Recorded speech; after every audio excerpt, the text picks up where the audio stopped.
and tonight I'm Jesse Waters in for Tucker. David Geary was a 30-year-old student studying for a PhD in computer science at Columbia University in New York.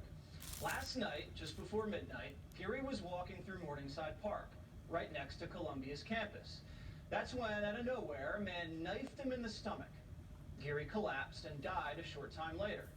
Then Geary's killer knifed a 27-year-old Italian tourist who had arrived in New York just days earlier. According to a witness, the tourist yelled, "Why? Why? Help me." The witness said the suspect was, quote, ecstatic and howling with glee as he repeatedly plunged the knife into his unsuspecting victim. A few minutes later, the killer threatened another man with a knife before cops finally arrested him. Authorities identified the killer as Vincent Pinkney, a member of the gang Everybody Killers. He was out on parole at the time of the last night's stabbing spree. He has 11 arrests dating back nearly a decade. In 2015, Pinkney was convicted of gang assault for repeatedly slashing a man in the face. None of it was enough to keep him behind bars. So last night, he headed to Morningside Park, the same park where exactly almost 2 years ago, 3 thugs ambushed and murdered a first-year Barnard College student as she was looking down at her cell phone. After a year and a half of defunding the police and building monuments to George Floyd, Morningside Park hasn't gotten any safer. Think about the implications of that. Authorities can't even secure a park a few steps away from one of the most well-known universities in the world. If it's dangerous there, it's dangerous everywhere. The New York of the early 1990s is back. And it's not just New York. Many of this country's biggest cities are going backwards in the same way. The city of Philadelphia, my hometown, just set a new all-time record for murders. The 513 murders in Philadelphia this year breaks the city's previous record of 500, which was set in 1990. Just days ago, a 14-year-old boy in the city was shot 18 times. Samir Jefferson, a 14-year-old Thomas A. Edison High School freshman, was waiting for the bus near Wyoming and Rising Sun in Feltonville Monday afternoon around 3:30 p.m. when police say 2 people got out of a car and chased him, firing off about 35 rounds. Jefferson was hit 18 times and ran a block before collapsing.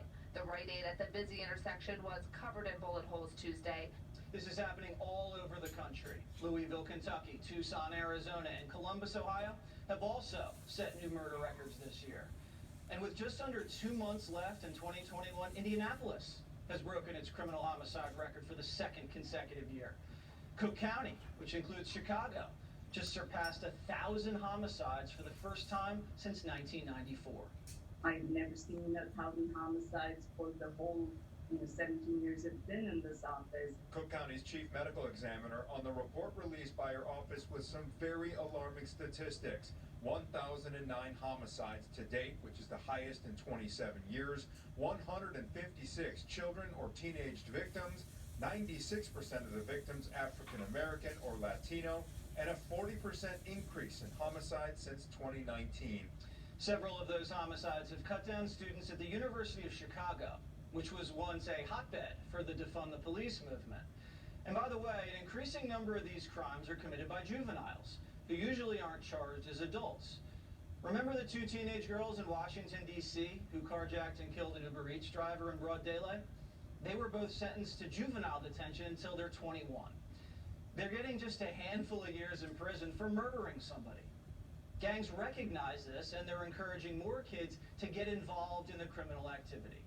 In Chicago, authorities just arrested a preteen for carjacking.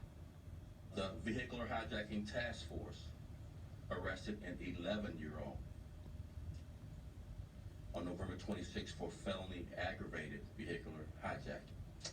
Let me say that again, because that shocks the conscience. Our task force arrested an 11-year-old.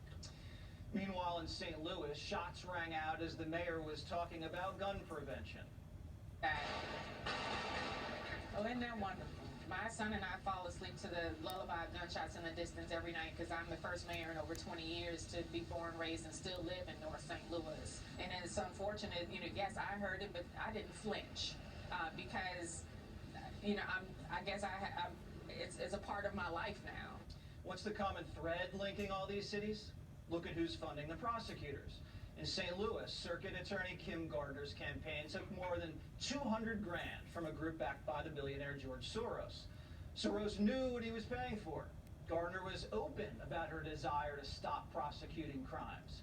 2 years ago, Gardner declared, quote, "We have to tear down the system. The system's going to do what it's going to do, and that is to cause harm. The system is caused harm by what is called mass incarceration." Gardner's followed through on that promise. Data from 2019 show that Gardner issued warrants for just 23% of the cases brought by the St. Louis police. Soros has also funded DA Larry Krasner in Philadelphia, Kim Foxx, Chicago, and George Gascon in LA. There are no campaign finance limits on these local elections, so Soros is free to spend millions on them. And he's not the only one doing it. In San Francisco, some of the richest people in the country got Chesa Boudin elected DA. A PAC supporting Boudin's campaign received $1 million from the wife of Dustin Moskovitz, who co-founded Facebook. This so-called Real Justice PAC supports prosecutors like Boudin across the country who want to ignore the laws on the books. One big supporter of the group is Patty Quillen, the wife of Netflix's chairman Reed Hastings. Boudin's campaign also directly received tens of thousands of dollars from Caitlin Krieger, the wife of Instagram's co-founder. As a result, San Francisco looks like this. The sounds and sights of Union Square are not as pretty today as they usually are. Windows are boarded up at Louis Vuitton. Crews replacing an entire door at this Yves Saint Laurent. Windows are shattered at Burberry with a hole still left over on its door. Wooden boards also covered the windows at Hermes. A witness captured the moment people tried to break in. When I passed by Hermes, there are a group of people, I would say it's really around 100 people. And then after I passed them, they just started to try to get into Hermes, and they started cracking the glass. Union Square is often the target of organized retail theft and looting. If you're wondering how to stop all this and get crime under control, it helps to remember where we've been before. Take a look at this chart. It shows how police budgets have changed since 1994, the last time crime was completely out of control in this country. Those budgets have gone up 46% in the last 2 decades.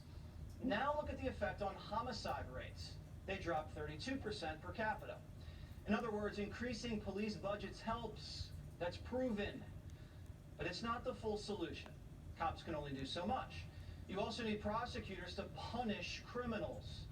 One researcher at the University of Texas found that about 25% of the 1990s crime drop can be linked to increased incarceration, which only happens when prosecutors get convictions. That's not happening nearly as much as it should be. So how can we fix this problem and save our cities? Robbie Starbuck's a congressional candidate in Tennessee, and he's thought a lot about that question. He's out with a new op-ed this week in the New York Post on this topic. He joins us now. So it seems like the left, Robbie, has realized they don't have to change the law. They can just donate to crazy DAs who don't enforce the law. Exactly right. They've realized that you just need to become the law. And the real criminal element to this, beyond, we know the left is going to do these things, but our own side has been stagnant. And the establishment needs to answer for why, for decades, they've allowed this to fester and lead to the point we're in now as well. Because the truth is, we need people to fight. We need to fight for our people and for safe streets, and we need to fight for our police so that we have safety again.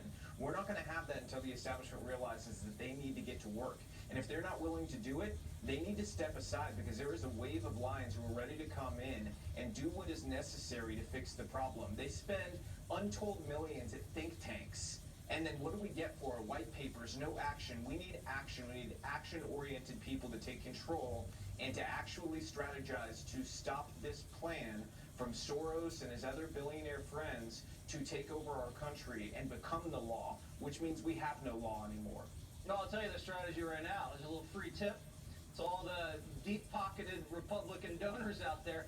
They probably don't want to donate to a Republican DA in a big city because they're going to get wiped out. Republicans just don't have the votes. They're going to have to start donating to normal Democrat district attorney candidates, not the crazy left-wing kooks that Soros funds. Just get some guy in the middle who doesn't want to empty all the jails. It's okay if you donate to a Democrat, just a normal Democrat, so you can have law and order on the streets. Does that sound like it might work, Robbie? Well, in some of these places, you know, like San Francisco, there's no way a Republican could get elected, Right. but you could have an independent or somebody who's an old school classical liberal who comes in and says, hey, Exactly. look, we may disagree on a few things, but here's the deal. We need safety in our streets. That's something where I feel like there needs to be an investment from sane people on the, is there anyone sane left on the left to fund this stuff? I hope there is. I don't know that there actually is, though, and it may take people coming off the sidelines in the business world and saying, hey,